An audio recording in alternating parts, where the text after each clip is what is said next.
দাওয়াতে এসেছে নয়া জামানার ভাঙা কিল্লায় উড়ে নিশান। আজকের আমাদের এই ভাঙা কিল্লায় নিশান ওড়াতে হয়েছে। আজকের সর্বপ্রথম স্মরণ করছি বাংলাদেশের গর্বিত ছাত্র সমাজ, শহীদ আবু সাইদ, ওয়াসিম আকরাম, মীর মুগ্ধ এবং শিশু রিয়া সেন, 4 বছরের শিশু আহাদ সহ তামিম ও ফায়াজ এবং তার উত্তর সুরিয়া শত শত শহীদের বিদেহী আত্মার মাগফিরাত কামনা করে আজকের এই ভারতীয় আগ্রাসনের বিরুদ্ধে আয়োজিত সমাবেশে আলোচনা সভায় আমাদের সকলের শ্রদ্ধাভাজন বাংলাদেশ ফেডারেল সাংবাদিক ইউনিয়নের সম্মানিত সভাপতি, বাংলাদেশের গর্বিত মুক্তিযোদ্ধা, কারা নির্যাতিত, জালিমের অত্যাচারে নিপীড়িত আমাদের পরীক্ষিত সৈনিক গাজী রুহুল আমিন ভাই সহ নাগরিক মঞ্চের বিভিন্ন পর্যায়ের নেতৃবৃন্দ, আপনাদের উদ্দেশ্যে বলতে চাই, আজ বাংলাদেশের উপর থেকে যেই জগদ্দল পাথর আল্লাহ রাব্বুল আলামিন সরিয়ে দিয়েছেন, এটির একমাত্র কৃতিত্ব হচ্ছে এদেশের সাধারণ ছাত্র জনতার।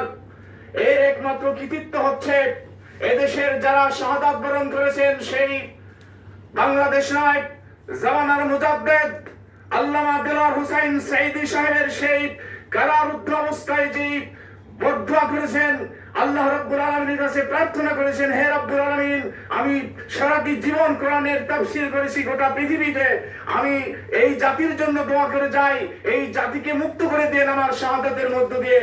সেদিন তার শাহাদাতের মধ্য দিয়ে আল্লাহ রাব্বুল আলামিন এই জাতিকে মুক্তি দেওয়ার সিদ্ধান্ত গ্রহণ করেছিলেন। তাই আবাবিল পাখির মতো সেই আমরা যে 5 আগস্ট যে বিপ্লব এর মাধ্যমে বিজয় অর্জন করেছি, এটির একমাত্র আল্লাহ রাব্বুল আলামিনের দেওয়া সেই বিজয়। এই বিজয়কে ধরে রাখার জন্য আজকের ভারতীয় আগ্রাসনের বিরুদ্ধে আমাদেরকে প্রতিবাদমূলক সভা করতে হচ্ছে। আপনারা লক্ষ্য করেছেন আজকের বাংলাদেশের এই ফেনী থেকে শুরু করে কুমিল্লা এবং এই উত্তরাঞ্চল সহ বিভিন্ন জায়গায় যে বন্যা সৃষ্টি হয়েছে তা মানব সৃষ্ট বন্যা। এটি ভারত পানি ছেড়ে দিয়েছে, কারণ শুকনো মৌসুমে তারা আমাদেরকে পানি না দিয়ে এদেশের কৃষকদেরকে তাদের ফসল ধ্বংস করে দেয় এবং তাদের গাছপালা পশু পাখিকে মৃত্যুর দিকে ঠেলে দেয়, এবং এই বন্যা মৌসুমেও তাদের বাঁধ ছেড়ে দিয়ে আমাদেরকে কিভাবে জেলাগুলোর মানুষ পশু পাখি সহ সকল ফসল ফলাদি ধ্বংস করে দিয়েছে।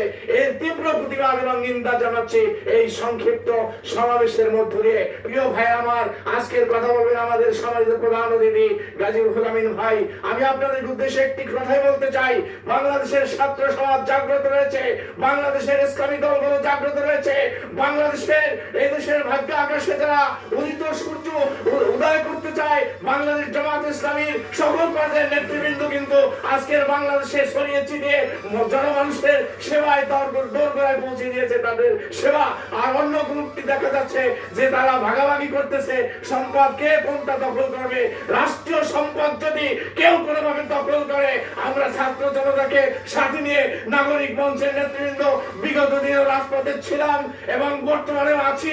আমরা সেদিন এই 17 আগস্ট গত মাসের 17 তারিখে আমরা কিন্তু জাতীয় দৈনিক বাংলাদেশ প্রতিদিনে নিউজ এনেছি, সেখানে রিপোর্ট করেছে নাগরিক মঞ্চের পক্ষ থেকে বাংলাদেশের সন্ত্রাসী সংগঠন আওয়ামী লীগ এবং ছাত্রলীগ সহ তাদের সকল অঙ্গ সংগঠনকে নিষিদ্ধ ঘোষণার দাবি জানিয়েছিলাম।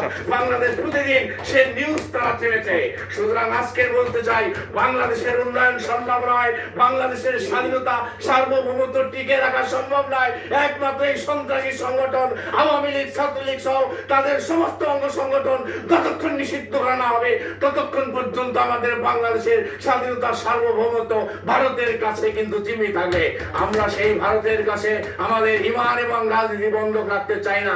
যারা এই ভারতের পক্ষে কথা বলবে তারাই রাজনীতি থেকে দীক্ষিত হবে এবং তাদের বিরুদ্ধে আমাদের সংগ্রাম অব্যাহত রাখবো, এই আশাবাদ ব্যক্ত করছি। আপনাদের সকলের সুস্বাস্থ্য কামনা করে গোটা বাংলাদেশের জনগণকে ঐক্যবদ্ধ হয়ে বাংলাদেশের গর্বিত সেনা সেনাবাহিনী আমাদের মেজর জেনারেল ওয়াকারুজ্জামান সাহেব যে ভূমিকা নিয়েছেন সেটি কিন্তু 50-50। ছাত্র জনতা করেছে 50 এবং বাংলাদেশের গর্বিত সেনাবাহিনী তারাও করেছেন 50। এই বন্দুকের নাও যদি তারা যদি অন্যদিকে তাক করতেন তাহলে কিন্তু এই বিজয় নাও আসতে পারত। তারা কিন্তু ইমানকে নিজেদের কাছে আল্লাহর কাছে বন্ধক রেখে ভারতের কাছে নয়, তারা আমাদেরকে বিজয় অর্জনে সহযোগিতা করেছেন। সেই বিষয়টিও আমাদের নজরে আসছে, আমরা সেটি বিবেচনায় রেখে আপনাদের সকলকে ধন্যবাদ জানিয়ে আমি আমার সংক্ষিপ্ত বক্তব্য শেষ করছি।